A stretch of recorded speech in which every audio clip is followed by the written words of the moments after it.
નમસ્કાર દર્શક મિત્રો, ફાસ્ટ ઇવનિંગ બુલેટિનમાં હું ઉદય રાવલ આપનું સ્વાગત કરું છું। એસીબીની સફળ ટ્રેપમાં બે હોમગાર્ડ લાંચ લેતા ઝડપાઈ ગયા હતા। એક જાગૃત નાગરિકની ફરિયાદ બાદ એસીબીની ટીમે આરોપી હોમગાર્ડ અનિલભાઈ બાબુભાઈ અને સુજીતેન્દ્ર બલીને ₹4,500ની લાંચ લેતા ઝડપી પાડ્યા હતા। ઘટના સંજાણ 4 રસ્તા પાસે સંજાણ પીએચસીની ગલીમાં બની હતી। એસીબીની સફળ ટ્રેપથી લાંચિયા અધિકારીઓમાં ફફડાટ જોવા મળી રહ્યો છે। ગુજરાતમાં આજે નગરપાલિકા અને મહાનગરપાલિકાઓમાં સ્વચ્છતા અભિયાન અંતર્ગત સફાઈ કામગીરી કરવામાં આવી રહી છે। ઉમરગામ નગરપાલિકા ખાતે ધારાસભ્ય રમણભાઈ પાટકર, ઉમરગામ નગરપાલિકા પ્રમુખ મનીષ રાય, ઉપપ્રમુખ તથા અન્ય હોદ્દેદારો અને કોર્પોરેટરો તેમજ ચીફ ઓફિસર અતુલચંદ્ર સિન્હા, કર્મચારીઓ અને નગરજનો દ્વારા આજરોજ ઉમરગામ દરિયા કિનારે સફાઈ ઝુંબેશ શરૂ કરવામાં આવી હતી। સ્વચ્છતા પખવાડિયા અંતર્ગત ઉમરગામ નગરપાલિકા વિસ્તારના ધાર્મિક સ્થળોમાં પણ સફાઈ કામગીરી થતી જોવા મળી રહી છે। ધારાસભ્ય રમણભાઈ પાટકર અને ઉમરગામ નગરપાલિકા પ્રમુખ મનીષ રાયે કાર્યક્રમ સંદર્ભે પ્રતિક્રિયા આપી હતી। ઉમરગામ દરિયા કિનારે દર રવિવારે સોશિયો ક્લીનઅપ સંસ્થા દ્વારા સફાઈ કામગીરી થતી જોવા મળે છે। દરિયા કિનારે શનિ અને રવિવારે સેંકડોની સંખ્યામાં સહેલાણીઓ આવતા જોવા મળે છે। દરિયા કિનારે સફાઈ જાળવવા નગરપાલિકા દ્વારા બેનર લગાવી અપીલ કરવામાં આવી રહી છે। તેમ છતાં ઉમરગામ દરિયા કિનારે મોટી માત્રામાં પ્લાસ્ટિક તેમજ કચરો દરિયા કિનારાની સુંદરતાને ગ્રહણ લગાડે છે। જો કે પર્યાવરણ પ્રેમીઓ નિરંતર દરિયા કિનારે સફાઈ અભિયાન અંતર્ગત સફાઈ કામગીરી કરતા હોય છે। પાલિકા તંત્ર દ્વારા પણ દરેક શહેરીજનોને સ્વચ્છતા જાળવવા અપીલ કરવામાં આવી રહી છે। આજરોજ આશરે 200થી વધુ લોકો સફાઈ અભિયાનમાં જોડાયા હતા। કાર્યક્રમ પૂર્ણ થયા બાદ પ્રમુખ મનીષ રાયની સૌનો આભાર પ્રગટ કર્યો હતો। નમસ્કાર। આજે સમગ્ર ભારતમાં મહાનગરપાલિકાઓ અને નગરપાલિકામાં સફાઈ અભિયાનનો કાર્યક્રમ દેશના વડાપ્રધાન નરેન્દ્રભાઈ મોદીજીના આ કાર્યક્રમને અનુરૂપ કરવાનો છે। આ રીતે આજે 2 ઓક્ટોબર સુધી દેશના વડાપ્રધાન નરેન્દ્રભાઈએ કહ્યું છે કે શહેર, ગામ, પંચાયત દરેક જગ્યા પર આવી રીતના કાર્યક્રમો અલગ અલગ વ્યાયામથી થવા જોઈએ। આજે વાપી મહાનગરપાલિકાની અંદર પણ આ પ્રકારનો કાર્યક્રમ 9:30 કલાકે છે। આજે ઉમરગામ નગરપાલિકાએ પણ આ કાર્યક્રમ રાખ્યો છે।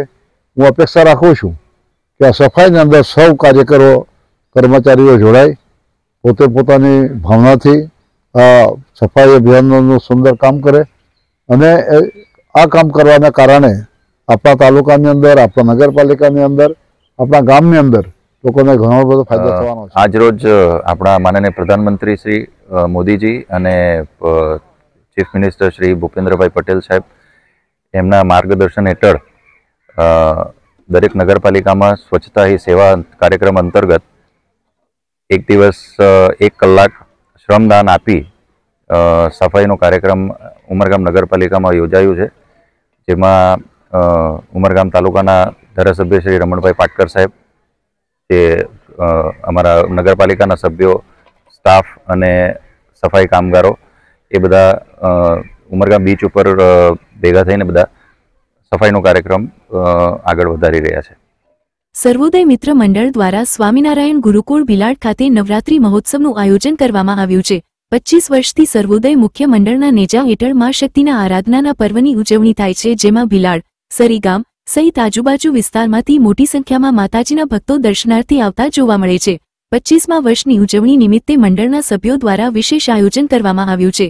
નવરાત્રી મહોત્સવમાં ડોક્ટર રાજેશ શ્રીવાસ્તવ અને તેમના પત્ની ડોક્ટર રેખાબેન શ્રીવાસ્તવ વિશેષ ઉપસ્થિત રહી આરતીનો લાભ લીધો હતો।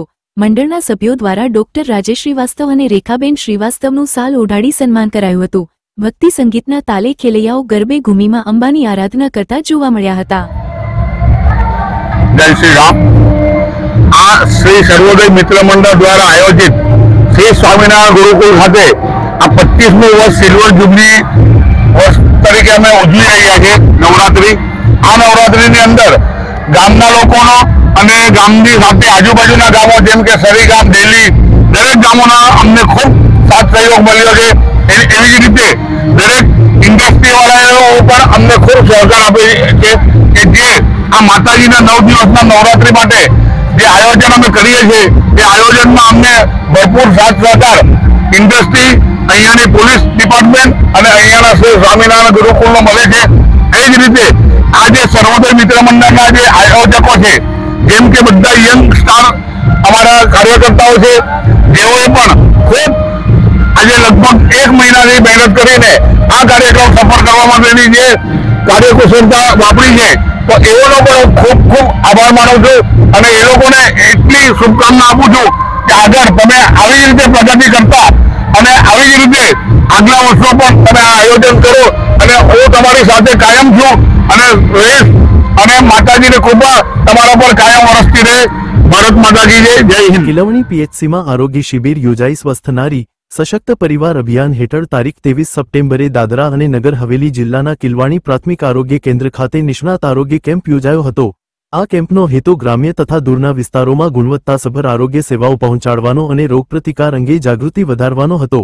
કેમ્પમાં ઓર્થોપેડિક, સર્જરી, આંખ, ચામડી, સ્ત્રીરોગ અને બાળરોગના નિષ્ણાત તબીબોએ તપાસ તથા સલાહ આપી. દર્દીઓની તપાસ, દવા વિતરણ, એનિમિયા અને ટીબી તપાસ, રસીકરણ સેવાઓ તેમજ ગંભીર દર્દીઓને ઉચ્ચ સ્તરીય સારવાર માટે રેફર કરવાની સુવિધા ઉપલબ્ધ કરાઈ. આ કેમ્પમાં 250થી વધુ લોકોએ લાભ લીધો હતો. जैसा आपको पता है कि स्वस्थ नारी अच्छे स्वस्थ परिवार की नींव होती है और शक्तिमान देश के लिए शक्तिमान परिवार होना चाहिए. इसलिए हमारे जो लीडर्स हैं उन्होंने हमको आह्वान किया है कि स्वस्थ नारी को ध्यान में रखते हुए एक 15 दिन की मुहिम चलाई जाए और ये अभी कार्यक्रम शुरू हुआ है 17 तारीख से 2 अक्टूबर तक, जिसका नाम ही है स्वस्थ नारी सशक्त परिवार.